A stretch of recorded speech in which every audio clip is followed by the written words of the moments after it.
काँग्रेसचे प्रवक्ते हनुमंत पवार यांच्यावरती काल पुढारीच्या ऑफिसच्या बाहेर हल्ला झाला. हिंदुत्ववादी कार्यकर्ते तुषार दामगुडे आणि त्यांच्या सहकाऱ्यांनी हा हल्ला झाला. यानंतर आपण तुषार दामगुडे यांची देखील सकाळी बाजू जाणून घेतली. काल हनुमंत पवार यांचं मत जाणून घेतलं होतं. आज तुषार दामगुडे यांनी हनुमंत पवारांवरती अनेक गंभीर आरोप केले आणि आज आता आपल्यासोबत स्वतः हनुमंत पवार आहेत. आता आपण त्यांच्याशी संवाद साधू आणि नेमकं त्यांचं काय म्हणणं आहे हे जाणून घेऊयात. सर, काय नेमकी कशावरनं तुमचा वाद झाला? छत्रपती शिवाजी महाराजांची बदनामी भारतीय जनता पक्षाच्या हरियाणामधल्या आमदाराने केली. या विषयावर पुढारी न्यूजमध्ये डिबेटसाठी मी गेलो होतो. त्या डिबेटमध्ये मी भारतीय जनता पक्षाची लोक, भाजपची लोक शिवाजी महाराजांचा अवमान वारंवार कशी करतात याचा पाडा वाचून दाखवला. भगतसिंग कोश्यारी, श्रीपाद छिंदम, राहुल सोलापूरकर, प्रशांत कोरटकर, जय भगवान गोयल असं मी संयतपणे माझ्या डिबेटमध्ये मांडलेलं आहे. पुढारीवरची न्यूज सगळ्या लोकांनी पाहिलेली आहे. त्याच्यानंतर बाहेर आल्यानंतर तू भाजपाच्या विरोधात बोलतो का, हर्षवर्धन सपकाळची बाजू का घेतो, आणि पुण्यात राहायचं असेल, जीवन फिरायचं असेल तर हे बघ कमरेला काय आहे, कमरेला पिस्तूल होतं असं म्हणत त्यांनी मी हसलो. असल्या खेळण्याला आम्ही भाव देत नाही म्हणल्यानंतर त्यानं आणि त्याच्या गुंडांनी काल भ्याड हल्ला माझ्यावर केला. पण या वादाला अगोदर न्यूज 18ला जी डिबेट झाली होती त्या वादाची किनार आहे असं सांगितलं. काढून बघा, न्यूज 18 लोकमतची ती डिबेट आजही आहे. कुणी संयत भूमिका मांडली, कुणी कोणाला शिव्या दिल्या, सुरुवात कुणी केली, 4-5 शिव्या कुणी दिल्या, त्याचा प्रतिवाद मी कसा केला, लाईव्ह आहे, पब्लिक डोमेन मध्ये आहे. काढून बघा, तुम्ही दाखवा तुमच्या माध्यमातून. बरं, तुम्हाला दामगुडेंनी जी भूमिका मांडली त्याचा राग आला? काय संबंध आहे? हजारो डिबेटमध्ये मी गेलोय, आम्हाला नाही राग येत कोणाचा. नाही तर आम्ही मारला असताना कुणाला नाही मारत आम्ही. मला 6 लोक मारत असताना मी मारलो कुणाला? तुमचं जे आता एक क्लिप व्हायरल होते त्याच्यामध्ये तुम्ही तशा 1000 क्लिप मला करता येतील ना. त्याला 1000 मला क्लिप काढा ना. पेशव्याची औलाद म्हणताय, डिबेट काढा, गागा भट्टाचा काय उल्लेख केला, काढा डिबेट. नेमकं काय काढा ना पूर्ण डिबेट. पब्लिक डोमेन मध्ये डिबेट आहे, सगळी डिबेट बघा, वस्तुस्थिती कळवा. कुणी शिव्या दिल्या, कुणी सुरुवात केली, तुम्ही सांगा. काढा, तुम्ही दाखवा. पब्लिक डोमेन मध्ये लिंक देतो, अख्खा व्हिडिओ डाउनलोड करून दाखवा महाराष्ट्राला. माझ्या प्रदेश अध्यक्षाला अमक्याची औलाद, तमक्याची औलाद, तमक्याची 4 वेळा माझ्या प्रदेश अध्यक्षांना जर तुम्ही याची त्याची औलाद म्हणत असाल तर तुम्हाला कुणाची तर औलाद म्हणल्यानंतर राग यायचं कारण काय? तुम्हाला राग आला ना? नाही येत राग. आता तुम्हाला बोलायला राग येतो? आता तुम्हाला कधीच नाही. रोज चॅनल असतो माझ्यासाठी, रुटीन प्रोग्राम आहे. चॅनलने तुमचा आवाज म्यूट केला, एवढं तुम्ही अग्रेसिव्ह झाला. रोज 10 जणांचा म्यूट करतात. अहो पण तुम्ही अग्रेसिव्ह झाले होते, मान्य करा. होणार का नाही होणार? म्हणजे राग आला ही गोष्ट मान्य. अग्रेसिव्ह होणं आणि राग येणं दोन वेगळ्या गोष्टी आहेत. बरं, अग्रेसिव्ह होणं म्हणजे माझ्या पक्षाची बाजू मांडून धरणं. बरं, मी मांडणार. माझ्या पक्षाच्या प्रदेश अध्यक्षाला जर शिवीगाळ होत असेल तर किती शिव्या खाव्या असा तुमचा नियम आहे मला सांगा. नाही म्हणणार तुम्ही पण शिव्या खा, शिव्या देऊ नये असंच म्हणणार. मग ज्यांनी शिव्या द्यायला सुरुवात केली, ज्यांनी शिव्या दिल्या त्यांना विचारा प्रश्न, काढा डिबेट लाईव्ह, लिंक देतो मी तुम्हाला. तुम्ही जे त्यांना उल्लेख केला पेशव्यांची औलाद किंवा गागा भट्टाचे नाजायज औलाद तुम्ही म्हटले, तुम्ही त्यांना बघा आधी शिव्या दिलेल्या त्यांनी, तिथलेच शब्द उचलले म्हणले ना तुम्ही. त्यांनी म्हणले तेच रिव्हर्सच येणार ना. त्यांनी नाजायज औलाद नव्हते. तुम्ही फुलं पेरली, फुलंच येणार. त्यांनी अगोदर तसं बोलले म्हणून तुम्ही असं माझा दावा आहे. तुम्ही तो पडताळा. मी बीजेपी वाला संघवाला नाही एकतर्फी आरोप करा. मी म्हणतो ती डिबेट सगळे काढा. त्या डिबेटमध्ये मी 4 मिनिट सुरुवातीला बोललो, दाखवा महाराष्ट्राला. पैगंबर शेख बोलले, महाराष्ट्राला दाखवा. भाजपाचे प्रवक्ते शिवराय कुलकर्णी होते, दाखवा भाजप काय म्हणले ते. साळुंके म्हणून इतिहास तज्ञ होते सातारचे, त्यांचं पण दाखवा. विलास बडे अँकर होते, त्यांचं पण दाखवा. आणि मग शेवटच्या सेगमेंटमध्ये ज्यावेळेस हा तुषार दामगुडे बोलतोय त्यावेळेस तो कुणाला काय म्हणला, किती चांगले शब्द वापरले, कशी संस्कारी भाषा वापरली, दाखवा महाराष्ट्राला. आणि त्याचा प्रतिवाद जर करू नका असं तुम्ही आम्हाला म्हणत असाल तर नाही असं होणार. एक आरोप असा होता की टिपू सुलतानांच्या बाबत जो वाद सुरू होता त्याला कव्हर अप करण्यासाठी हा वाद जाणीवपूर्वक तुम्ही आता निर्माण करा. अरे वा, म्हणजे मीच दामगुडेंना सांगितलं मला बोलवून घे, मला 6 लोक घेऊन येऊन मला मार, असं मीच सांगितलं. या हास्यास्पद नका ना विचारू. असं माझ्यावर हल्ला झालाय, जीवघेणा हल्ला झालाय, जीवे मारण्याची धमकी दिली, पिस्तूल दाखवलंय, 6 लोकांनी राईट केलाय, तो दंगा होता तो, आणि नामांकित दैनिकाच्या ऑफिस समोर केलाय. हे जर सगळं माझ्या सांगण्यावर झालं असं म्हणत असेल तुम्हाला खूप मोठं समजत आहे. दामगुडेंना मारामारी करायला लावण्या एवढा मी मोठा नाही. बरं, आता ते तुम्ही म्हणाले की पिस्तूल दाखवलं वगैरे, त्यांचं म्हणणं की मी अजिबात पिस्तूलला हात लावला नाही, ती पिस्तूल जी आहे ती मला माझ्या स्वसंरक्षणासाठी दिलेली आहे. तुषार दामगुडेंबद्दल काय वाटतं तुम्हाला? काहीच नाही वाटत. क्यू येते, दया येते. मी ज्ञानेश्वरांना मानणारा माणूस आहे. जे खळांची व्यंकटी सांडो तया सत्कर्मी रती वाढत. खल माणसामधली वाईट प्रवृत्ती निघून गेली पाहिजे आणि उरलेला माणूस चांगल्या कामाला लागला. त्यांनी काल तुमच्या विरोधात एक तक्रार दिली, त्यांनी सांगितलं त्यांना ठोकू म्हणले. मला तर माहित नाही. मी फोनवर बोलत जात होतो पुढे, मग मला दामगुडेंनी बोलावून घेतलं आणि मग मी त्याला ठोकू म्हणलो. म्हणजे त्यांच्यावर निराधार आहे. आता ते तुम्ही ठरवा बाबा. तुम्हाला सीसीटीव्ही समोर आहे, पब्लिक डोमेन मध्ये आहे. बघा सीसीटीव्ही, कोण कुठे जातोय, कोण कुणाला बोलवून घेतोय, हल्ला कोण करतोय, शर्ट वर करून पिस्तूल कोण दाखवतोय, बघा. काय तुमचं त्यांचं बोलणं काय झालं? मी त्या माणसाला ओळखत नाही. मला बोलावलं, त्यांनी मागून आवाज दिला, मी माझ्या प्रदेश अध्यक्षांना बोलत उजव्या बाजून जात होतो, ते माझ्या अपोजिटला होते, समोर होते, मी त्यांच्याकडे जात होतो, असंही नाही. त्यात काय चूक असेल मला दुरुस्त करा, तुम्ही बघा व्हिडिओ. शिवी दिली मागून, ए आय गाले इकडे ये. मागं बघितलं, माझा फोन चालू होता, फोनवर बोलत बोलत मी गेलो. तिथं गेल्यास कुणाला बोलतोय, माझे प्रदेश अध्यक्ष आहेत, म्हणलं बोलू. ठेव म्हणे, त्या सप्ताहाला बोलेस तुला का राग येतो, भाजपाच्या विरोधात बोलायचं नाही म्हणे. आणि खाली कमरेला बघतोय ना म्हणे, तू पुण्यात जिवंत राहायचं असेल, फिरायचं असेल तर हे लक्षात ठेव काय ती.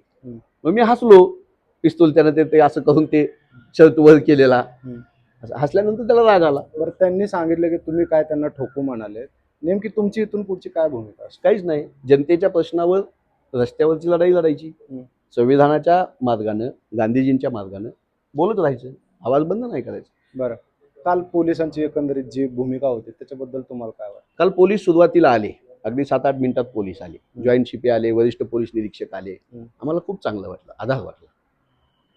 पण संध्याकाळी पोलिसांनी 2 तासात सोडून दिला आरोपींना. तो आम्हाला जीवे मारायचं म्हणतोय, तो पिस्तूल दाखवतोय. त्याला पिस्तूल स्वसंरक्षणासाठी आहे का लोकांना दाखवून घाबरवण्यासाठी आहे? जीवे मारतो म्हणून धमकी देण्यासाठी आहे? कशासाठी आहे पिस्तूल? प्रश्न असा आहे की गृहमंत्री आहेत राज्याला आणि त्यांच्या पक्षाची सत्ता पण इथं आहे, कसं चाललाय कारभार? तुम्ही बघताय, माझ्यापेक्षा जास्त तुम्ही बघताय. ड्रग्ज पेडलर सापडले का नाही पुण्यामध्ये?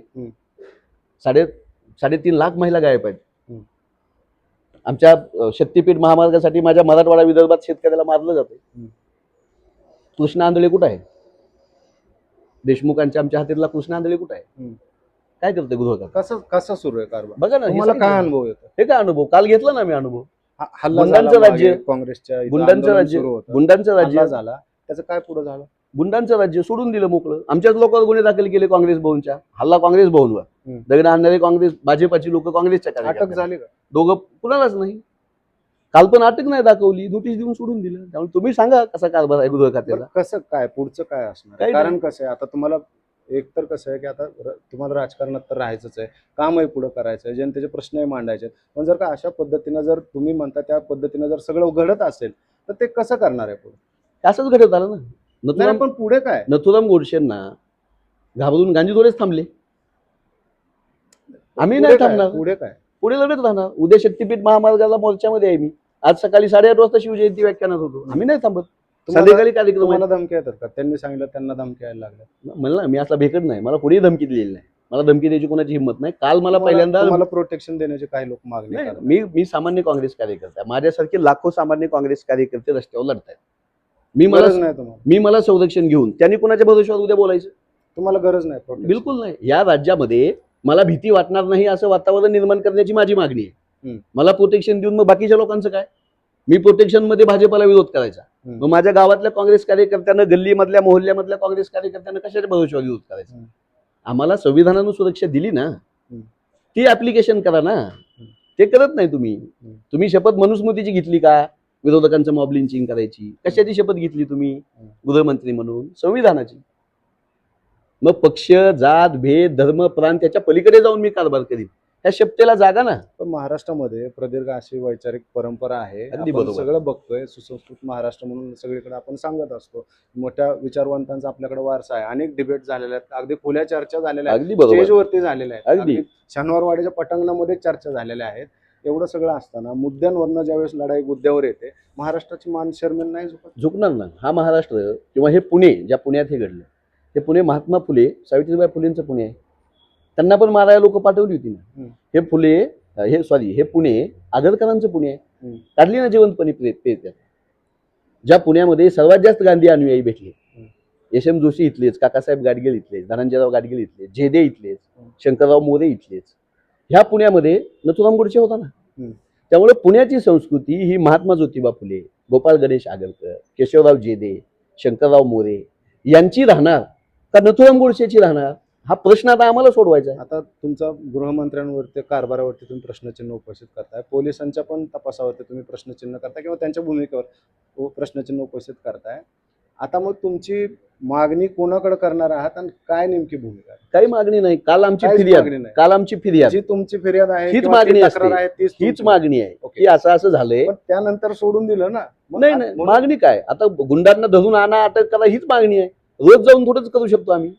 काल FIR केला किंवा आम्ही फिर्याद दिली म्हणजे काय, माझी फिर्याद ही माझी मागणी आहे आणि तिची दखल घेणं तुमचं घटनादत्त कर्तव्य आहे. भारताचा नागरिक म्हणून मला सुरक्षा देणं तुमचं कर्तव्य आहे. तुम्ही गुंडांना मोकळीक देताय. त्यामुळे माझी काय मागणी, माझी मागणी आम्ही जनतेत जाणार, उद्या शक्तीपीठवर बांधणार, सरकारला धारेवर धरणार, संपला. पक्षातून काय चर्चा झाली असेल वरिष्ठ? सगळे वरिष्ठ ते काय पुण्या म्हणतात वरिष्ठ? प्रशांतजी जगताप होते काल, अभयजी छाचेड होते, अमित शेख होते आमचे, अरविंद भाऊ शिंदे संपर्कात आहेत, पूर्ण कार्यकर्ते सोबत आहेत, मोहनदादा जोशी होते, अभय छाचेड, संजयजी बालगुडे, माझे आमदार आमच्या दीप्तीताई चौधरी होते, आज अविनाशजी बागवे नगरसेवक, ही सगळी मंडळी आहे. मला पार हर्षवर्धनजी सपकाळ फोनवर संपर्कात पक्ष आहेत, पाठीशी आहे. नानाभाऊ पटोले असतील, बाळासाहेबजी थोरात, विजय वडेट्टीवार साहेब आज अधिवेशनामध्ये प्रश्न उपस्थित करतायत, पक्ष पाठीशी. विश्वजित दादा कदम आज 6 वाजता भेटायला येत आहेत, बंटी पाटील साहेब आहेत, यशोमतीताई आहेत, आमचे जालन्याचे खासदार काळे साहेबांचा फोन आला, लातूरचे खासदार काळगे साहेबांचा फोन आला, आमचे अमरावतीचे खासदार बळवंत वानखेडे साहेबांचा फोन आला, प्रशांत पडोळे आमचे भंडारा गोंदियाचे खासदार ते माध्यमावर बोलतायत माझ्या बाजूनं, शिवसेनेचे ओमराजे निंबाळकर माझ्या धाराशिव जिल्ह्यातले ते बोलले माझ्या बाजूनं, कैलास पाटील आमदार आमचे कळंब धाराशिवचे ते बोलले, सुषमा अंधारे त्यांनी भूमिका घेतली, प्रवक्ते आमच्या बहिणी आमच्या त्यांनी भूमिका घेतली, काँग्रेस शिवसेना राष्ट्रवादीचे रोहितदादा पवार त्यांनी मला संपर्क केला, आम्ही तुमच्या पाठीशी आहे म्हणाले. आम्ही आहोत ना, विरोधक म्हणून आम्ही भारतीय जनता पक्षाच्या मुजोरीला गुंडगिरीला पुरून होतो. सर, तुमच्यावरती अजून एक त्यांचा एक आरोप आहे की तुमच्यावरती काही केसेस आहेत म्हणून 25-26 काय आकडा आता माझ्या लक्षात नाही, पण त्यांनी सांगितलं की जवळपास 25-26 केसेस आहेत. किती केसेस आहेत तुमच्या अंगावर? माझं आव्हान आहे की केसेस ही काय लपून राहणारी गोष्ट नाही. किती केसेस? काढा माहितीचे अधिकार, मलाही माहित होतील किती आहेत, एकही केस नाही. मलाही माहित होईल असेल तर.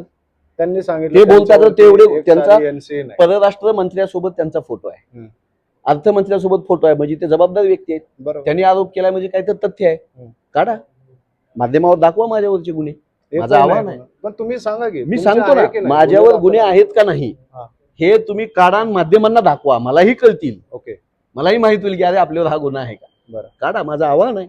बरं. दामगुडेंनी काढावं, माहितीच्या अधिकारात मागवावे. तुम्ही माध्यमाच्या प्रतिनिधीवर माझा जास्त विश्वास आहे, तुम्ही काढावे. बरं. दाखवा माध्यमाला किती गुन्हे आहेत, कुठे आहेत. बरं.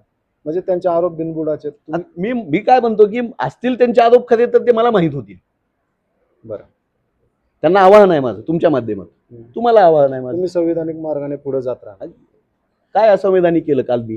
हात उचलला, तुम्ही बघितलंय. संवैधानिक मार्गानेच वागलो ना, पोलीस तक्रारच केली ना, बरोबर. त्याच मार्गाने पुढे जाऊ. तर हे होते हनुमंत पवार, त्यांनी आपली भूमिका मांडलेली आहे. तुषार दामगुडेंचे आरोप आपण पाहिलं की त्यांनी स्पष्टपणे नाकारलेले आहेत. सोबतच यापुढे संविधानिक मार्गानेच आपण लढत राहू असं त्यांनी ठामपणे सांगितलेलं आहे. त्यांनी गृहमंत्री आणि पुणे पोलिसांना देखील अनेक प्रश्न उपस्थित केलेले आहेत. पाहूयात पुढे पुणे पोलीस या प्रकरणाचा संपूर्ण कशा पद्धतीनं तपास करतायत. तुर्तास इथंच थांबूयात. धन्यवाद.